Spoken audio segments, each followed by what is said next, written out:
नमस्कार, आदाब, सत श्री अकाल। मैं हूं आपके साथ फैज़ आब्दी और आप देख रहे हैं टुडे प्रेस इंडिया। 2014 के बाद से दलित वोट बैंक का हमेशा से बिखराव होता रहा है। 2014 से पहले माना जाता था दलित वोट बैंक जो है वो बीएसपी के साथ है, लेकिन अब इस वोट बैंक का बिखराव हो रहा है। इसी बातों को जानने के लिए हम आज गंगाराम अंबेडकर जी के पास आए, जो मिशन सुरक्षा परिषद के राष्ट्रीय अध्यक्ष हैं। आइए इनसे पूछते हैं। अंबेडकर जी, ये बताइए कि जो दलित वोट बैंक का बिखराव हो रहा है वो क्यों हो रहा है? नमस्कार।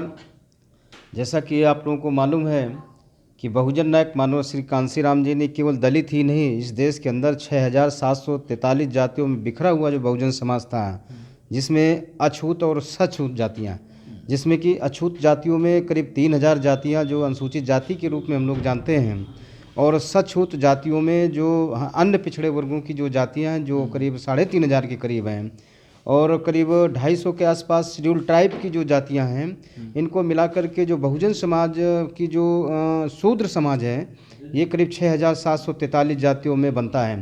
तो इन तमाम जातियों को लामबंद करने के लिए बहुजन नायक मानव कांशीराम जी ने पूरे देश में लोगों को जन जागृति फैलाकर उनको एक सूत्र में पिरोने का काम किया था।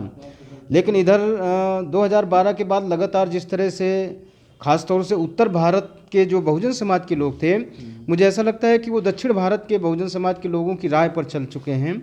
जिस तरह बाबा साहब अम्बेडकर की जो बिरादरी, जो महार समाज के जो लोग हैं, वो जय भीम तो बहुत गला फाड़ फाड़ कर करते हैं, लेकिन जय भीम की एक भी नहीं मानते। बाबा साहब अम्बेडकर का जो नारा था कि हम शिक्षित बने, संगठित हों, फिर संघर्ष करें, तो शिक्षित तो हम हुए, लेकिन संगठित होने में कहीं ना कहीं कमी नज़र आ रही है, जिसके कारण जैसे दक्षिण भारत में जय भीम वालों की तादाद तो बहुत ज़्यादा है, लेकिन जय भीम वाले सरकार नहीं बना पा रहे हैं। तो मानव कांशीराम जी ने उस दंभ को तोड़ करके उत्तर भारत में उस कमी को पूरा किया और उत्तर भारत में उन्हें इकट्ठा करके सरकार बनाई। लेकिन इधर बहुजन समाज पार्टी जैसे जैसे कमज़ोर हो रही है, तो उससे मुझे लगता है कि लोग जो है वो अपनी अपनी दुकानें खोल करके किसी तरह से एक लीडरशिप का अभाव की के कारण मुझे लगता है कि जो बिखराव की कंडीशन है ये बहुत ज़्यादा लंबा नहीं चलेगा। कुछ ही दिन के बाद में जब एक मुकम्मल लीडरशिप उभर करके समाज में पैदा होगी, तो वो समाज उसी के साथ चल देता है। तो मुझे ऐसा लगता है कि ये बहुत ज़्यादा नहीं, साल 2 साल के अंदर एक नई लीडरशिप समाज पैदा करेगा और उसके पीछे समाज खुद अच्छा, ये चलना। बताइए कि दलित वोट बैंक या बहुजन समाज पार्टी छोड़कर ये ट्रांसफ़र कैसे क्या हो गया? क्यों, क्या वजह रही, ऐसे ही ट्रांसफ़र हो गया दूसरी तरफ ये वो?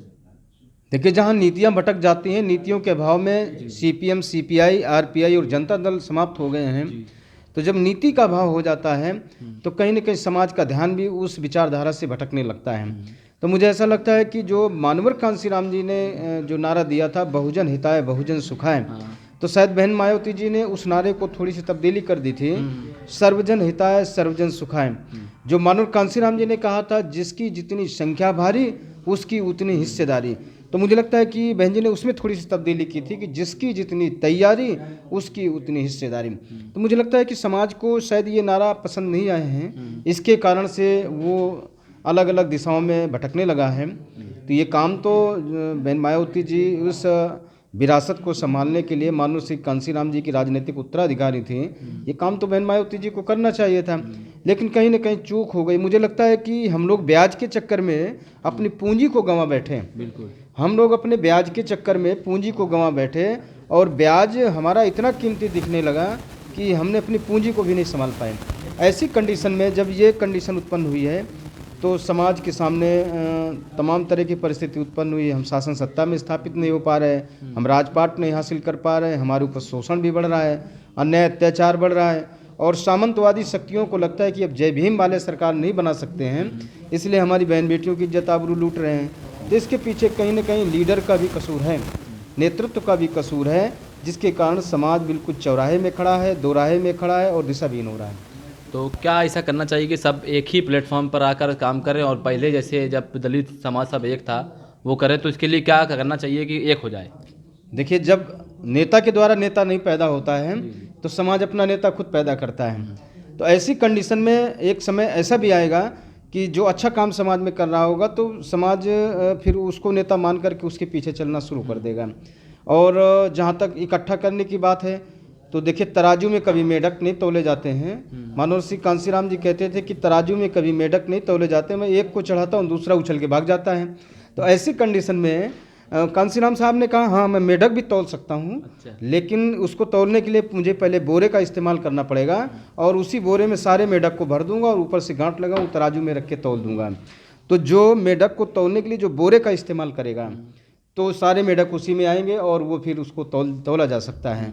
तो जो लोग जय भीम के साथ साथ उस विचारधारा, उस कंडीशन से बीमार लोग हैं, उस परेशानी के शिकार लोग हैं, जाति पाति के जो शिकार लोग हैं, अगर इनको इकट्ठा किया जाए तो मुझे लगता है कि जो कट्टर जय भीम का जो एक लेवल जो जिसके ऊपर चढ़ रहा है वो भी सकारात्मक सोच के साथ उनके साथ जब चलेगा और जब मास लीडर पे समाज जिसके साथ मास तरीके से चलता है तो जो तमाम चाहे सामाजिक संस्थाएं बनाने हों चाहे लीडरान हो वो सब उनके पीछे चल देते हैं। तो इस आज के दौर में दलित नेता बहुत सारे उभर रहे हैं, आप भी उसमें से एक है, तो क्या ये भी एक बिखराव का कारण हो सकता है? क्योंकि बहुत सारे नेता जैसे चंद्रशेखर आज़ाद पश्चिम उत्तर प्रदेश से हैं और इधर से यूपी, इधर से भी बहुत से लोग हैं, तो क्या ये बिखराव का कारण बन सकता है?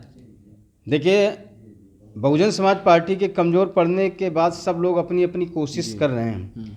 लोगों को लगता है कि शायद ये हमारी कोशिश रंग लाए, लेकिन कोशिश उसी की रंग लाएगी जिसके पास विजन और मिशन सटीक होगा। क्योंकि केवल भीड़ बढ़ा देना, केवल जय भीम का झंडा उछाल देना, महापुरुषों की तस्वीरें लगा लेना, ये कोई विजन और मिशन नहीं है। इसके लिए आपकी सोच क्या है, आपका एजेंडा क्या है, आपका विजन क्या है, आप किस तरह से लोगों को तैयार करना चाहते हैं, उनके अंदर कौन सी सोच पैदा करना चाहते हैं, जो इस कंडीशन में जो आखिर खड़ा होगा। और क्योंकि समाज तो हमारा दूध का जला है, वो मट्ठा भी फूंक के पीता है, तो क्योंकि समाज का विश्वास अर्जित करने के लिए बहुत संघर्ष करना पड़ेगा। जो जिसके ऊपर समाज विश्वास करेगा वही लीडर बनेगा।